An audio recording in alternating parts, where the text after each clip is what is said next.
हमारे माथे के दोनों तरफ दो कील है, उसको हम ब्रह्म कील कहते हैं। किसी ऑपरेशन से उसको नहीं देखा जा सकता, लेकिन वो है, अदृश्य है पर है। उसमें एक रील है, दोनों कीलों के बीच में एक रील है जो बचपन से ही चलने लगता है। जो कुछ हम करते हैं, सोचते हैं, वो सब उसमें चित्र बनते जाता है। सारे जीवन के लिए वो फ्लॉपी होता है और सारे जीवन के हमारे कर्मों को उसमें अंकित होते रहता है, चित्रित होते रहता है। जब मृत्यु का समय आता है तो कील का जो रील है वो बाएं से दाहिने की ओर घूमने लगता है और मनुष्य को या प्राणी को अपने जीवन भर के किए गए कार्य दिखाई देने लगते हैं। इस तरह जब वो ईश्वर के दरबार में, धर्मराज के दरबार में पहुंचता है तो अपने किसी भी कर्म से वो इनकार नहीं कर सकता। जैसे यहाँ की अदालतों में हम गलती करके भी कहते हैं हमने ये गलती नहीं की और सबूत दिखाना पड़ता है, लेकिन वहाँ पूरा आपको दिखाई दे जाता है, आपको सबूत की कोई ज़रूरत नहीं है और प्रत्येक कर्म का गिन गिन कर आपको भोग करना पड़ता है, फल भोगना पड़ता है।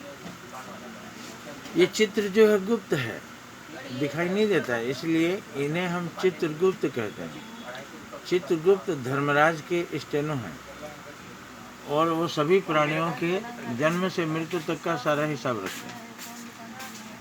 लोग सोचते हैं कि चित्रगुप्त कहाँ बैठे हैं जो चींटी से लेकर हाथी तक का सभी के कर्मों का हिसाब रखते हैं। अब आपने जान लिया कि हमारे ब्रह्मांड में ही, हमारे माथे में भी वो सिस्टम है, सीसीटीवी कैमरे की तरह सब कुछ वहाँ दर्ज हो रहा है।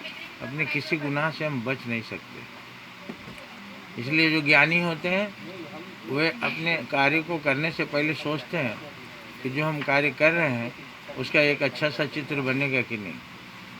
कहीं ऐसा तो नहीं कि हम कोई गलत काम कर रहे हैं और वो चित्र छप गया। ये चीज़ हमारे यहाँ ऋषि मुनि बालकों को पढ़ाई के समय ही बता देते थे, इसलिए यहाँ राम और कृष्ण जैसे लोग पैदा हुए। आज की शिक्षा में ऐसा नहीं है।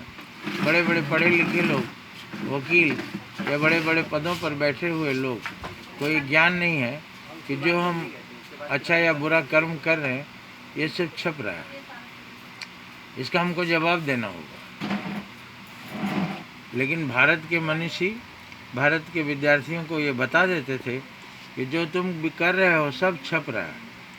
ये जो चित्र बन रहा है ये गुप्त है, इसी का नाम चित्रगुप्त है। चित्रगुप्त धर्मराज के मुनि में एक ऋषि अपने 4 शिष्यों को संपूर्ण शिक्षा देने के बाद परीक्षा लेने के बारे में सोचे। उन्होंने चारों के हाथ में एक कबूतर और एक छुरा दिया और कहा कि ले जाओ, जहाँ कोई नहीं देख रहा हो इसे मार के ले आओ। एक गया, विद्यालय के पीछे ही उस कबूतर को मार करके ले आया। गुरुजी बोले शाबाश बेटे, तुमने तो फर्स्ट मार दिया। दूसरा सोचा गुरुजी बोले हैं कि कोई देख ना ले, इसीलिए वो कमरे में गया, कमरा बंद कर लिया, वहाँ पर मारा। अल्लाह के गुरुजी को दिया, वो द्वितीय स्थान पर रहा। तीसरा सोचा कमरे के झिरझिरी से भी कोई देख सकता है, तो खेत में चला गया और देखा कि कोई नहीं है, तो वहाँ मार के ले आया। गुरुजी बोले भाई तुम तो तीसरे स्थान पर रहा। चौथा काफ़ी देर बाद आया और कबूतर और चाकू साथ में ही लाया। गुरुजी बोले अरे तुम्हें कोई ऐसा जगह नहीं मिला जहाँ कोई ना देखे, इसको मार के ले आते। ये देखो तीनों ले आए हैं। बोला गुरुजी आपने तो बताया था ना, चित्रगुप्त कथा, जो कुछ भी हम कर रहे हैं सब छप रहा है, सबका हमें जवाब देना होगा। मैं स्कूल के पीछे भी गया, सोचा कोई आ जाएगा। मैंने अपने को मैं खेत में गया, वहाँ भी सोचा शायद चिड़िया उड़ती हुई देख लेगी, कोई भी स्थान हमको। फिर मैंने कमरे में अपने आप को बंद कर लिया और कहा यहाँ कोई नहीं देखेगा। फिर मैंने सोचा मैं तो देख रहा हूँ, तो मैंने अपने आँख पर रुमाल बांध लिया। अब मैं काटने के चला तो याद आया कि आपकी कहानी चित्रगुप्त तो देख रहे हैं, हमारा चित्र तो बन रहा है कि मैं कबूतर की हत्या कर रहा हूँ। तो कोई ऐसा स्थान नहीं मिला जहाँ कोई देख ना रहा हो, क्योंकि हमारे अंदर ही चित्रगुप्त बैठे हैं, भगवान हमारे अंदर ही बैठे हुए हैं, हमारे सब कर्मों को देख रहे हैं। तो कोई नहीं देख रहा हो ये बात तो नहीं हुई, इसलिए मैं ले आया।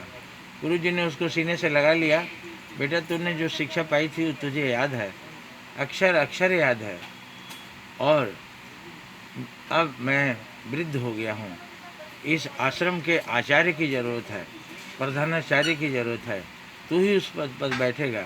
ये नालायक, इन्हें कुछ भी याद नहीं है कि छुपा कुछ भी नहीं है, जो कुछ भी हम कर रहे हैं वो छप रहा है।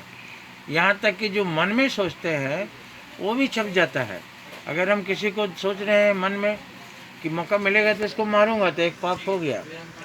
अगर कोई भूखे को देखा तो सोचा कि अगर मेरे पास होता तो मैं इसे खिला देता, लेकिन है नहीं, अफसोस, तो उसका पुण्य मिल जाता है आपको। इसको मनसा पुण्य और मनसा पाप कहा जाता है। और बहुत से स्थानों पर मनसा देवी की पूजा होती है। मनसा देवी यही है जो आप मन में सोचते हैं। मन में बहुत सा सांप लौटता है, किसी का अच्छा मेरा मन नहीं चाहता है, किसी का अच्छा देखकर मेरा मन थोड़ा कुछ करामात करना चाहता है, तो उसको रोको। मनसा देवी का सांप सज्जनों को नहीं डसता, केवल पापियों को डसता है। इसलिए आप किसी का नुकसान नहीं पहुंचाएं, मन से भी पाप न करें। इस तरह चित्रगुप्त की कथा है कि हम अपने हर कर्म सोच समझ करके करें, कोई देखे या ना देखे, अल्लाह देख रहा है।